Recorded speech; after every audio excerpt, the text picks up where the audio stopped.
మామూలుగా ట్రాన్స్‌జెండర్స్ అంటే హ్మ్. ఆహ్, ఒంటరిగానే ఎక్కువ మిగిలిపోతూ ఉంటారు. హ్మ్. పెళ్లి ఒక పార్ట్నర్ దొరకడం అనేది కష్టం. హ్మ్. మీకు మ్యారేజ్ అయింది గదా! మీ లవ్ ఆ! స్టోరీ ఏంటి? అందులో హ్మ్. బాబా గారి పాత్ర. ఆహ్, 'బాబా' గారి పాత్ర ఉంది. హ్మ్. యాక్చువల్‌గా అంటే యాక్చువల్లీ నా ట్రాన్సిషన్ అంతలో గూడా 'బాబా' గారి చెయ్యి ఉంది. నేను మెయిన్ సర్జరీకెళ్ళేటప్పుడు హ్మ్. అంటే ఎర్లీ మార్నింగ్ వెళ్తున్నా సర్జరీ యాక్చువల్‌గా.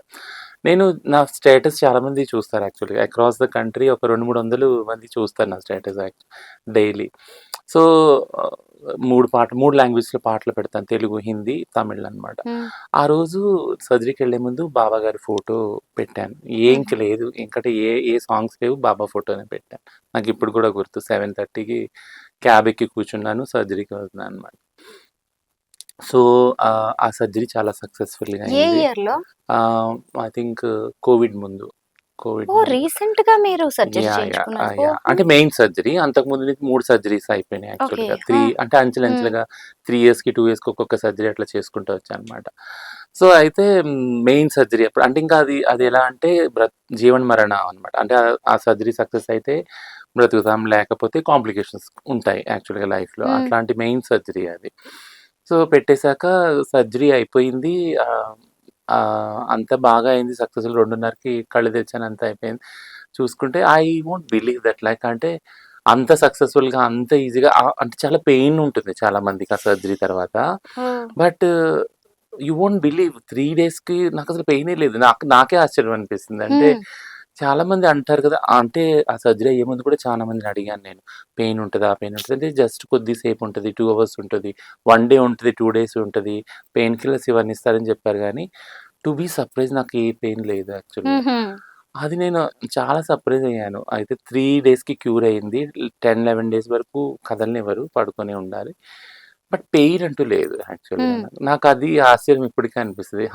ఎంతమంది చెప్పారు. కొన్ని వందల మంది నేను వినుంటాను అంటే మీరు అసలు. బాబాకి ప్రే చేసుకొని వెళ్ళుంటారు ఆ! నాకిలాగా. యెస్. అది బాబా మహత్యము అనొచ్చు. అంటే ఆ కాన్ఫిడెన్సు హ్మ్. అట్లా ఆ లెవెల్ బిల్డప్ చేసుకున్నాను. బాబా నాతో ఉంటారు. ఈ పెయిన్ ఉండదు అనేసి సంథింగ్. బట్ పెయిన్ లేదు. బట్ హ్మ్. పెయిన్ లేదు. అది తర్వాత అయ్యే వాళ్ళకి సర్జరీస్ అయిన వాళ్ళకి కూడా చెప్తే తర్వాత చేసుకున్న వాళ్ళకి కూడా పెయిన్ ఉంది యాక్చువల్‌గా. హుహుహు. వాళ్ళు చెప్పినప్పుడు "నువ్వు పెయిన్ లేదని చెప్పావు బట్ ఉంది కదా!" అన్నప్పుడు నాకైతే లేదు పెయిన్. హ్మ్. నాకైతే కలగలేదు పెయిన్ రియల్‌గా. సో, అక్కడి నుంచి మొదలుపెడితే సో, ఈ సర్జరీ గురించి ఎందుకు చెప్తున్నానంటే, నా లవ్ స్టోరీ సర్జరీకి ఒక 2, 3 సంవత్సరాల ముందు స్టార్ట్ అయింది యాక్చువల్‌గా. హుహు. మేము ముందు నుంచే. కలవటం, మా ఆయన్ని కలవటం మా ఆయన్ని కలవటము, ఆహ్, స్టేటస్‌లు చూసుకోవటం, స్టేటస్‌లు పెట్టుకోవటం, ఇన్‌స్టాలో ఫాలో అవ్వటం ఇవన్నీ జరిగినాయి చాలా మటుకు. జరిగాక చాలా రేర్‌గా 2 మంత్స్‌కి, 3 మంత్స్‌కి ఏమో కలిసేవాళ్ళం మేము యాక్చువల్‌గా. కలిసినప్పుడు దెన్ ఆహ్, యాక్చువల్‌గా తను ప్రపోజ్ చేశారు. నేను ప్రపోజ్ చేయలేదు స్టార్టింగ్‌లో. ప్రపోజ్ చేశాక నేను మధ్య మధ్యలో చెక్ చేసేదాన్ని. సరే మనం పెళ్లి చేసుకుందాం అంటే క్యాజువల్‌గా కాల్ చేసినప్పుడు అంటే హ్మ్. డే టు టైమ్ చెప్పనేవాడు. ఆ!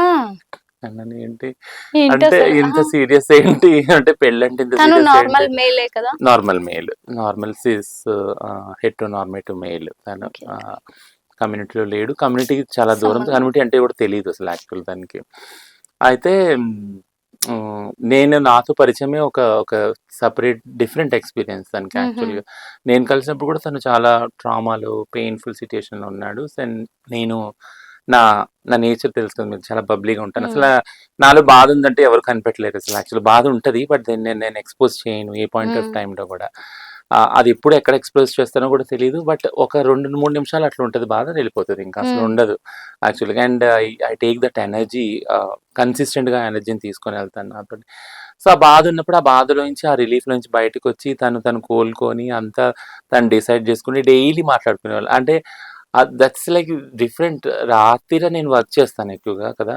నేను ట్రాన్స్‌లేట్ ఎక్స్‌పర్ట్ అయిన దగ్గర నుంచి వర్క్ చేసేటప్పుడు రాత్రి రిపోర్టింగ్ పని ఎక్కువుంటది నాకు. హుహు. ఒకసారి ఇట్లా స్టార్టింగ్‌లో వాట్సాప్ కాల్ స్టార్ట్ అయింది మా ఇద్దరి మధ్య. స్పీకర్ ఆన్ చేసి నేను పని చేసుకుంటా ఉన్నాను. ఒక 3, 4 మినిట్స్ తర్వాత గురక ఇనపడుతుంది నుంచి. ఆ! గురక ఇనపడుతుంటే నేను ఐ సెడ్ దట్ ఓహ్! అంటే పడుకున్నాడు. అంటే ఇప్పుడు నేను ఈ కాల్ కట్ చేయాలా? లేకుంటే ఒకవేళ కట్ చేస్తే ఏమనుకుంటాడు? మళ్ళీ మధ్యలో లెగిసి నువ్వు ఎట్లా కట్ చేస్తాడు ఇది అనుకోని అది అట్లనే వస్తే యూ వోంట్ బిలీవ్ ఉదయం 5 వరకు నాకది అలవాటు యాక్చువల్‌గా. మార్నింగ్ చాయ్ పెట్టుకొని తాగి అప్పుడు లైట్ నిద్ర వస్తే నిద్రలోకి వెళ్ళిపోతాను. సో వీకెండ్స్ ఎక్కువగా నా డాక్యుమెంటేషన్ అంతా పెట్టుకుంటా. 5:30 వరకు ఆ కాల్ అట్లనే ఉంది యాక్చువల్‌గా. ఆన్‌లోనే ఉంది స్పీకరు. ఆ గురక వినపడతానే ఉంది. పడుకునే ఉన్నాడు. అయ్యో! అది ఎలా ఆటోమేటిక్ కట్ అయిందో లేదు. ఒక 2 నిమిషాలు టక్కున మళ్ళీ కాల్ వచ్చిందంటే, "నీకేమన్నా పిచ్చా? ఆ! నీకేమన్నా పిచ్చా? రాత్రి ఎప్పుడో నా కాల్ 5:30 కట్ అయింది. ఇన్ని గంటలు ఏంటనంటే, అంటే నీకు డిస్టర్బ్ అవుద్దేమోనని మళ్ళీ నేను కట్ చేసి ఒకవేళ చేస్తే మళ్ళీ నీ నిద్ర నుంచి లెగుస్తావు నువ్వు. హ్మ్. కాబట్టి ఇంకొకటేంటంటే నేను కట్ చేస్తే వేరే కాల్ వచ్చినా లెగుస్తావు నువ్వు. హ్మ్. I want you to sleep. నువ్వు పడుకోవాలనుకున్నాను కాబట్టి నా కాల్ కంటిన్యూ చేశానంటే నువ్వు నిజంగా నువ్వు సెపరేట్, అంటే నువ్వు వేరే లోకల్ నుంచి డిఫరెంట్. వచ్చావు. నువ్వు డిఫరెంట్. డిఫరెంట్ నువ్వు పర్సన్. డిఫరెంట్. హ్మ్. సో అట్లా స్టార్ట్ అయింది. పెళ్ళికి ప్రేమ ఆయన ప్రపోజ్ చేశాడు. పెళ్లి నేను ప్రపోజ్ చేశాను. హ్మ్. But one fine Valentine's day రోజు వి గాట్ మ్యారీడ్. యాహ్!